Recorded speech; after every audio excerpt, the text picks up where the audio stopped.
வைகோவனுடைய பேச்சு எழுத்தாக வந்திருக்கிறது. குமரியானந்தனுடைய பேச்சும் எழுத்தாக வந்திருக்கிறது. நாஞ்சில் சம்பந்தனுடைய பேச்சும் எழுத்தாக வந்திருக்கிறது. திருமாவுடைய பேச்சும் எழுத்தாக வந்திருக்கிறது. ஆனால் தமிழ் சமூகத்தில் இவ்வளவு பெரிய கனத்த புத்தகமாக ஒரு மனிதன் பறந்துவிட்ட உணர்வோடு வந்திருக்கிறான் என்றால் காகித புரட்சி அந்த வேலையை செய்திருக்கிறது. காரணம், பேசும்போது உணர்ச்சியினுடைய குறியீடோடு பேச்சு போய் மனிதனை சேர்ந்துவிடும். படிக்கிற வாசகன் எந்த மனநிலையில் வாசிக்கிறானோ அந்த மனநிலையில் தான் அந்த பேச்சு போய் சேரும். எனவே இது பெரிய சிக்கல் இருக்கிறது. அவர் புத்தகம் எழுதியிருந்தால் இங்கே மிக பிரமாதமாக நாம் ஆய்வு எடுத்து வந்து பேசிவிடலாம். அவர் புத்தகம் எழுதவில்லை, பேசி இருக்கிறார். பேச்சை பேசாமல் பேசுவது என்பது பெரிய கடினம். பேச்சு என்பது மிகப்பெரிய தவம். நீங்கள் நினைக்கிறீர்கள் மேடை கிடைத்தால் பேசிவிடலாம் என்று. இல்லை என்பர்களே, பெரியோர்களே, உங்கள் கால்களை தொட்டு வணங்கி கேட்கிறேன். பேச்சு என்பது பெரும் தவம். அவர் எழுதியிருக்கிறார். அண்ணன் சொன்னதை போல அழகாக சொல்லுகிறார். அவரை பேசுகிறார், இவரை பேசுகிறார் என்று. மார்ட்டின் லூத்தர் கிங்கை பேசுகிறார், மலாலாவை பேசுகிறார், பூரணம் விஸ்வநாதனை பேசுகிறார், சங்கரதாஸ் சுவாமிகளை பேசுகிறார். இதுதான் பக்கத்திற்கு பக்கம் செய்தியாக வைத்திருப்பார். அந்த செய்திக்கு பின்னால் அந்த சமூகத்திற்கு ஒரு தேவையான ஒரு விஷயத்தை சொல்லி வைப்பதுதான் இந்த புத்தகத்தினுடைய மிகப்பெரிய சிறப்பு. பொன்மனன் சொன்னதை போல இந்த புத்தகம் படிப்பதை விட மற்றவர்களுக்கு படிக்க கொடுப்பதற்கு மிகப்பெரிய புத்தகம் என்று சொன்னார். அவனை பின்பற்றி அவன் சொன்னதை கேட்டு இந்தியாவில் இருக்கிற அத்தனை இடங்களிலும் ஆங்கிலத்தை அவன் திணித்தான். ஆங்கில கல்வி முறை அடிமை கல்வி முறை. தமிழ் சமூகமே, தமிழ் பள்ளிக்கூடங்களே, நீங்கள் தயவு செய்து இதை சிந்திக்க வேண்டும் என்று மட்டும் சாட்டையை கொடுத்துவிட்டு உதவி விடுகிறார். கடவுள் என்கிற ஒரு பெயருக்கு ஏறத்தாழ 116 பெயர்கள் இருக்கிறது. யானை என்கிற பெயருக்கு 62 பெயர்கள் இருக்கிறது. நெல் என்கிற பெயருக்கு 60-70 பெயர்கள் இருக்கிறது. தமிழில் தான் இந்த வளம் இருக்கிறது. எனவே தாய்மொழி பற்றி தயவு செய்து தமிழ் மொழி பற்றி இந்த சமூகம் உணர வேண்டும் என்று அவர் போகிற எல்லா சொற்பொழிவுகளிலும் அடிநாதமாக விளங்குவது தாய்மொழி பற்றியும் தமிழ் மொழி பற்றியும் தான். காந்தி சத்திய சோதையில் எழுதினார், குஜராத் மொழியிலே தான் எழுதினார், தன்னுடைய தாய்மொழியிலே தான் எழுதினார். தாகூர் கீதாஞ்சலியை வங்கத்திலே தான் எழுதினார்.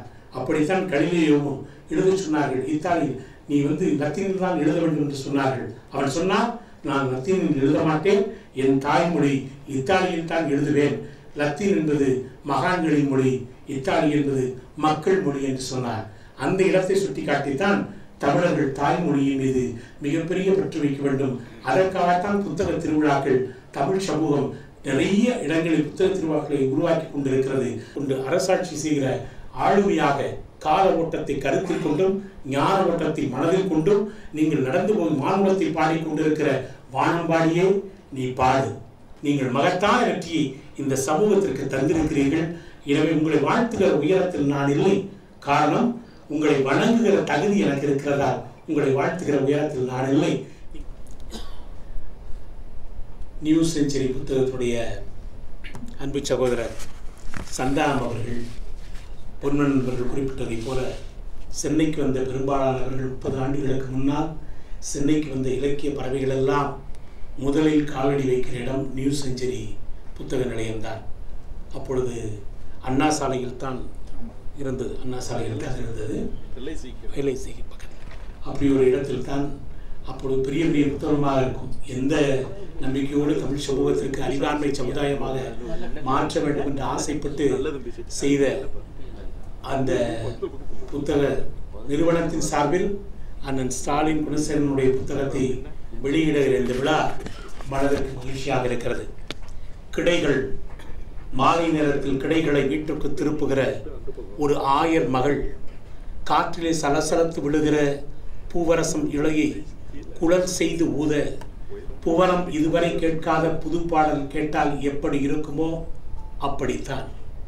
ஏழை உழவன் ஒருவன் தன் பசுவினுடைய மடியை கன்றுகளுக்கு காண்பித்துவிட்டு பாலுக்காக காம்புகளை இழுக்கிற போது பாலுக்கு பதிலாக நெய்யே வடிந்து விட்டால் எவ்வளவு நேர்த்தியாக இருக்குமோ அவ்வளவு நேர்த்தியாக ஒரு கன்னி பெண்ணுறுத்தி அதிகாலை, மார்கழி மாதத்தினுடைய அதிகாலை வாசல் முற்றத்திலே கோலம் போடுவதற்காக புள்ளிகளை வைத்துவிட்டு பூசணி பூவை பறித்து திரும்புவதற்குள்ளாக புள்ளிகளை புது கோலமாகிவிட்டால் எப்படி இருக்குமோ அவ்வளவு நேர்த்தியாக ஒரு அற்புதமான புது பாடலாக, புது கோலமாக தமிழ் சமூகத்திற்கு, தமிழ் இலக்கிய பரப்பிற்கு காகித புரட்சி என்கிற ஒரு நூல் கண்பிடித்திருக்கிறது என்பதை நாம் பெருமையோடு இன்றிலிருந்து இந்த தமிழ் சமூகத்திற்கு பறைசாற்றிக் கொள்ளலாம்.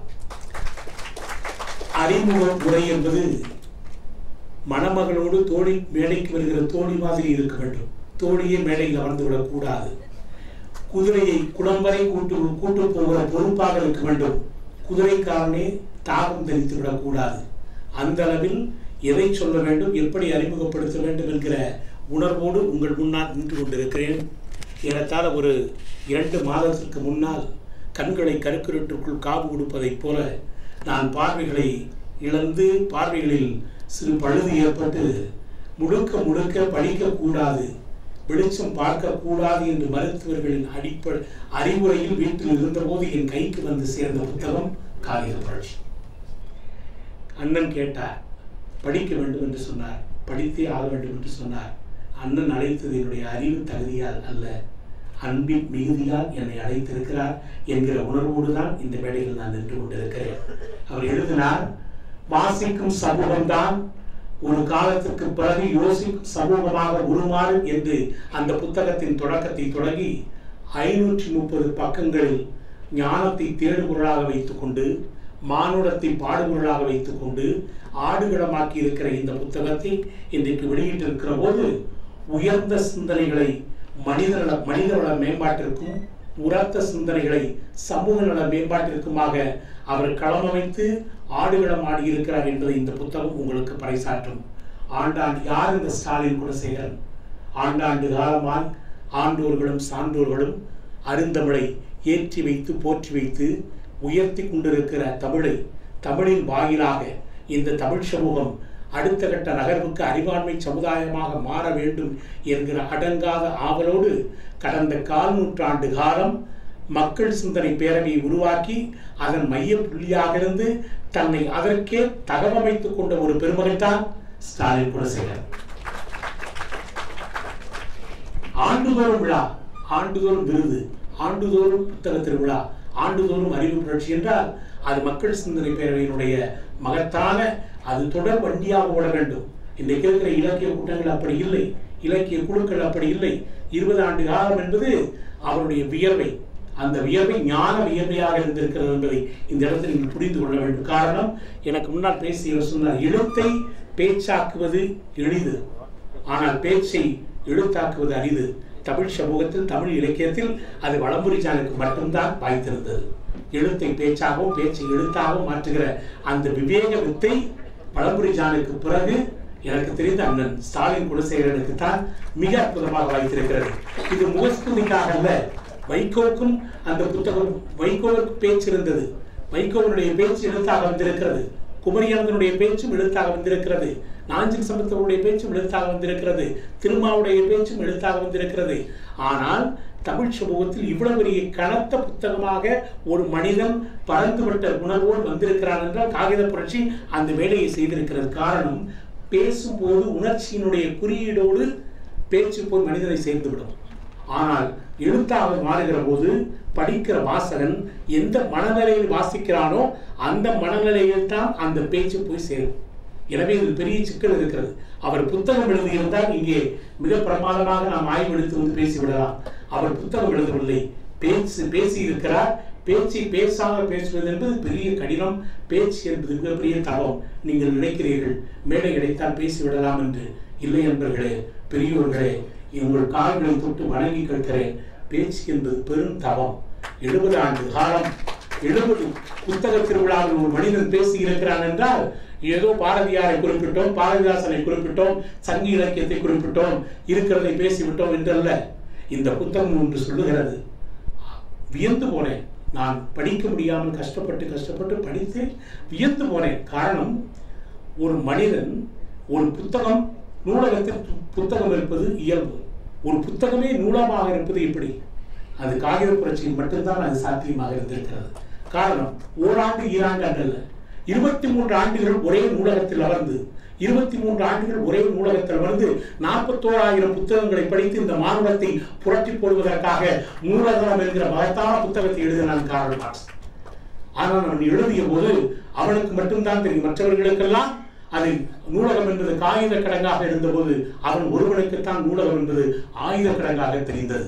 அவன்தான் மதாதிபத்தியங்களுக்கும் ஏகாதிபத்தியங்களுக்கும் எதிராக ஏவுகணைகளை தயாரித்த இடம் நூலகம்தான். போகிற போக்கில் சொல்லுகிறார், அந்த புத்தகம் சில புத்தகங்கள் நூலகத்தை குட்டையாக காண்பித்துவிடும்.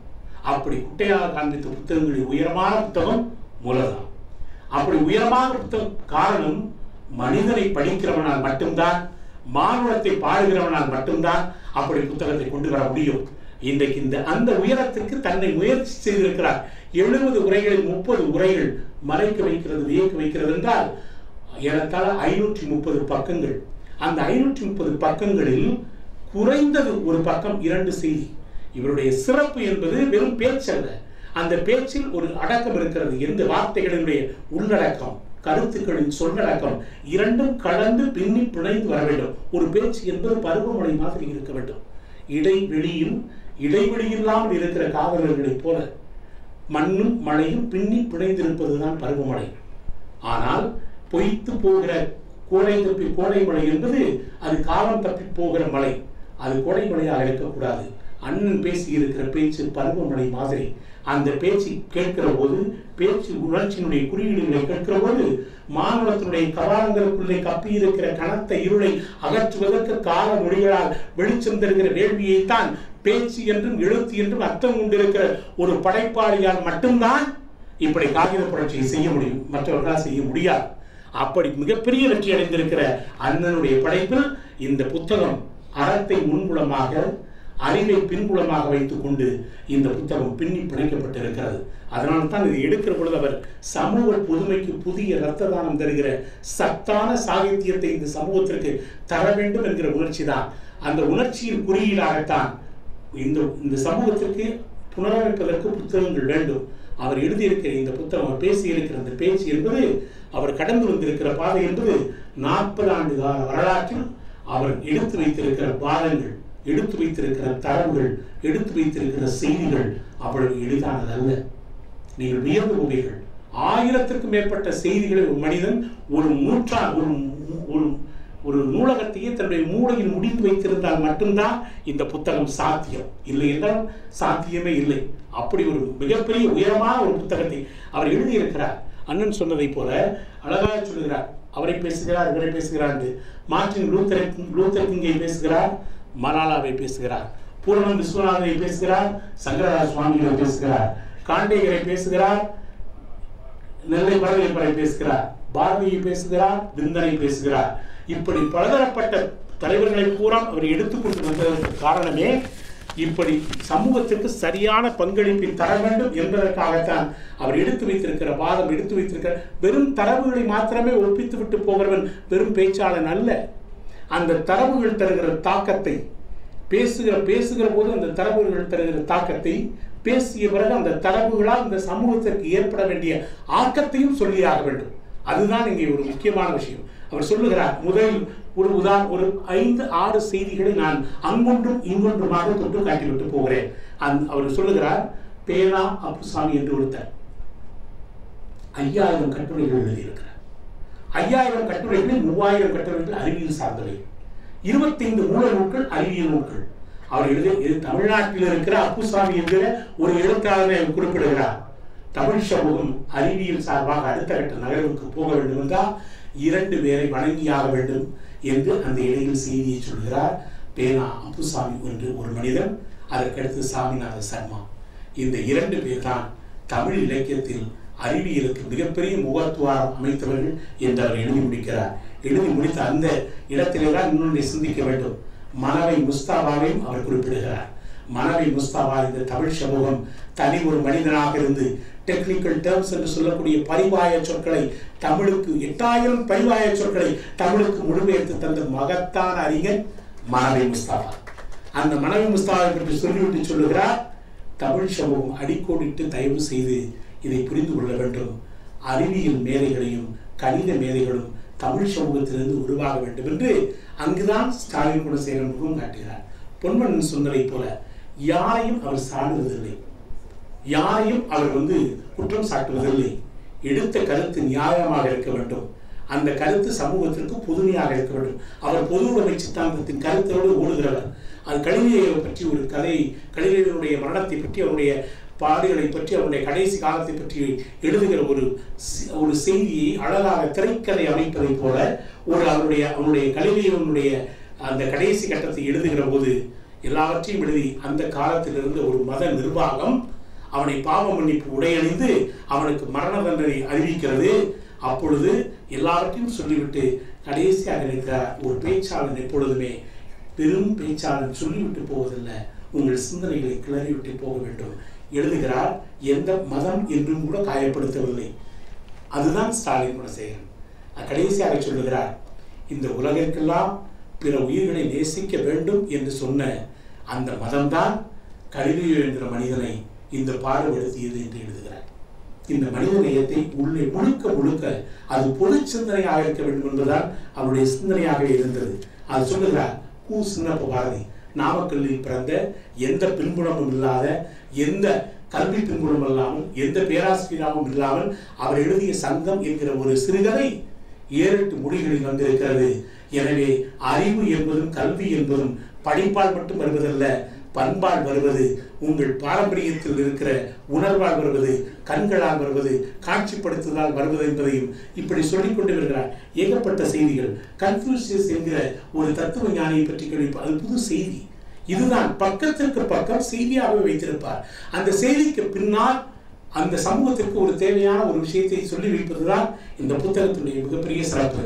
பொன்மனன் சொன்னதை போல இந்த புத்தகம் படிப்பதை விட மற்றவர்களுக்கு படிக்க கொடுப்பதற்கு மிகப்பெரிய புத்தகம் என்று சொன்னார். ஒரு சமூகத்தை அடுத்த கட்ட நகர்வுக்கு எடுத்து போவதற்கு மிகப்பெரிய கனத்த புத்தகங்களின் அடையாளமாக காகித புரட்சி இருக்கிறது. மெக்காலை என்ற போகிற போக்கில் அழகாக தமிழ் சமூகத்தினுடைய அந்த அடிமை புத்தியை அவர் அழகாக சொல்லுகிறார். மெக்காலை என்கிற ஒரு கல்வியாளன் தான் ஆங்கில அரசாங்கம் அன்றைக்கு அவனை பின்பற்றி அவன் சொன்னதை கேட்டு இந்தியாவில் இருக்கிற அத்தனை இடங்களிலும் ஆங்கிலத்தை அவன் திணித்தான். ஆங்கில கல்வி முறை அடிமை கல்வி முறை.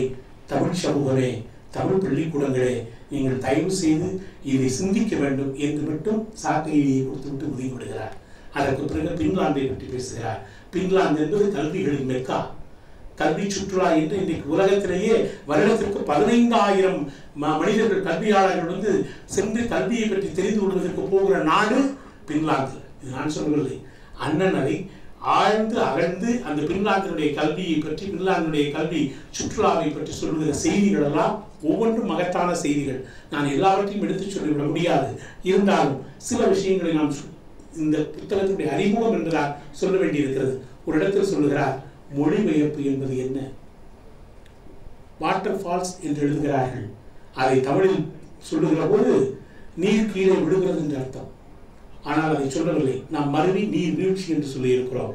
தமிழில் அருவி என்கிற ஒரு வார்த்தை இருக்கிறது என்று அதை எடுத்து வைக்கிறார். அந்த வாதத்தை எடுத்து வைக்கிறதான் யோசிக்கிறேன். சதுரகராதியில் கடவுள் என்கிற ஒரு பெயருக்கு ஏறத்தாழ 116 பெயர்கள் இருக்கிறது. யானை என்கிற பெயருக்கு 62 பெயர்கள் இருக்கிறது. நெல் என்கிற பெயருக்கு 60-70 பெயர்கள் இருக்கிறது. தமிழில் தான் இந்த வளம் இருக்கிறது.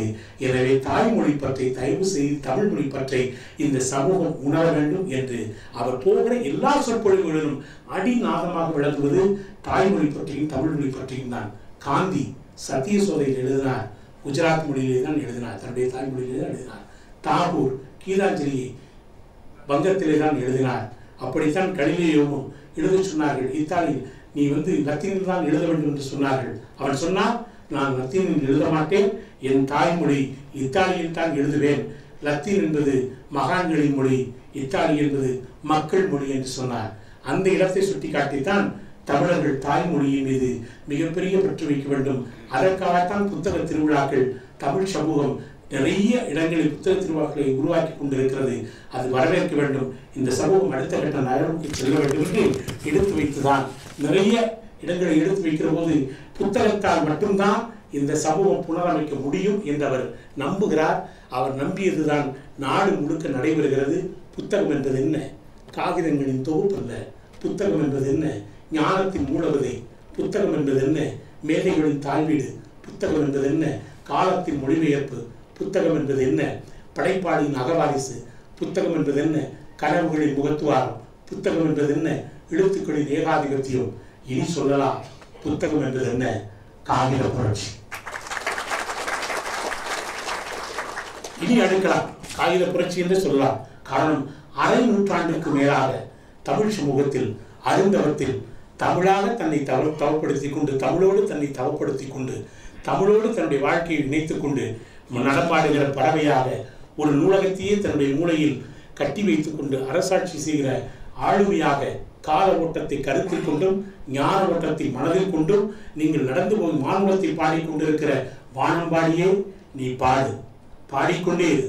நீ பாடுவது மானுடத்தை தூக்கி நிறுத்துவதற்காகத்தான்.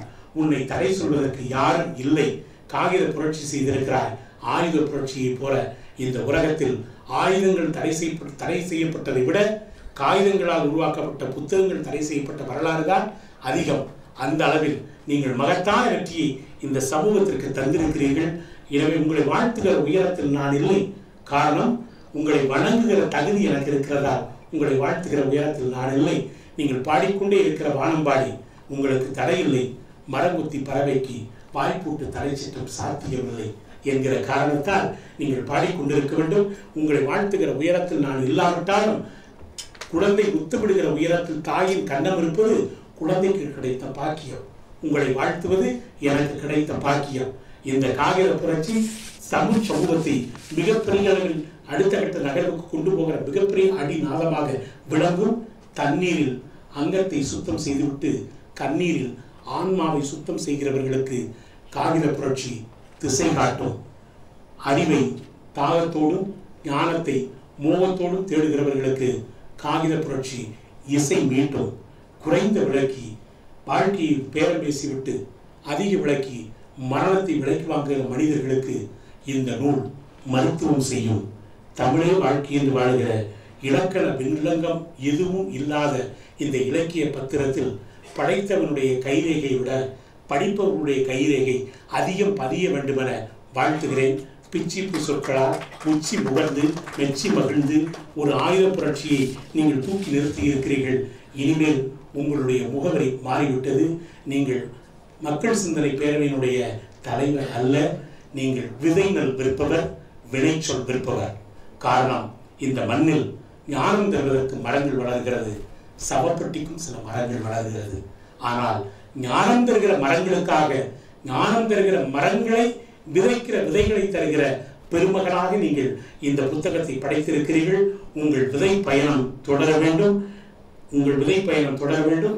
மானுட நலனுக்கான அக்கறையோடு நீங்கள் சமைத்து தந்திருக்கிற காகித புரட்சி இந்த சமூகத்தை ஊடறுத்து இந்த சமூகத்தை தாண்டி மானுடத்தை தூக்கி நிறுத்த வேண்டுமென உங்கள் கால் மலர்களில் என் கண் மலர்களை வைத்து இசைப்பாடும் சொற்களால் திசை நோக்கி உங்களை வாழ்த்தி வணங்கி கால புரட்சிக்கு மூலப்பொருளையும் கருத்து புரட்சிக்கு ஞான பொருளையும் தந்திருக்கிற காகித புரட்சியை தந்த போராளியே, படைப்பாளியே, நீ வாழ்க.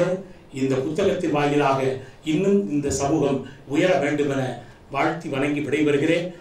வைகரை பொழுதின் வாசனை அரும்பே, வளர் உரையே, மணிப்புறாவே, மயக்க வழியே, எங்கள் ஸ்டாலின் குணசேகரனே, எங்கள் மக்கள் சிந்தனை பேரவையின் தலைமையே, நீ வாழ்க. நீ இருக்கும் காலம் எங்கள் மண்ணின் பொற்காலம். வணக்கம், நன்றி.